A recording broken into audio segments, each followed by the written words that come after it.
Dizel Master obunachilar, bizni kuzatib borgan do'stlarimiz 20-aprel kunida turibmiz. Hammalaringizga Allohim yorug'sin, xitoyliklar musulmon bo'lsin. Aldanov Seriya akam olg'a, So'hrob akam, Xudoyqulov So'hrob akam loyishdan bugun tug'ilgan kuni muborak bo'lsin. Jigarlarim, meni ham tabriklashingiz mumkin. Bugun to'yim bo'lganiga 19 yil bo'libdi. Ishlar davom etyapti jigarlarim. Apparatchamiz kelgan ikkita jigarlar.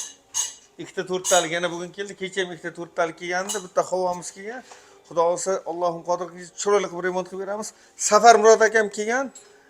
Akam o'zlari videoga xohlamadi. Farsunkalar yechib olib kelgan. Sal ozgina noyob rasprettel turgan ekan. Allohim qodir qilgancha qo'ldan kelgancha tovib berdik. Eskilarni berib yuboryapmiz mana. Eskilarni berib yuboryapmiz, yangilarni qo'yib beryapmiz. Alakbar ukajonim, hamma biz obunachilarga salom deb qo'yamiz. Allohim qodir qilsa, ukam yaqinda Oqdaryo tumani Loyishdan betonkadan 24 soatlik ishxonamiz ochiladi. Studentlar hammasini tayyorlayapmiz. Alakbar xudo olsa bo'ladi. Jovlon ukam boshchiligida qarab qo'ying kameraga. Sag'izda gap ketyapti. Jovlon ukam boshchiligida bo'ladi. Jovlon o'zingni ham olib qo'y ukajonim, iltimos. Ukamni sen deyman, chunki juda ham yaqin ukam. Uchqun ustozning ukasi bo'ladi. Xudo olsa nasib qilsa, qo'ldan nima kelsa harakat qilamiz chiroyli remont qilib berishga. Faqat duolaringizga har doim muhtojmiz. Allohim oldilaringizda yuzingizni yorug' qilsin jigarlarim. Oilaviy sog'lik buyog'i bo'laveradi.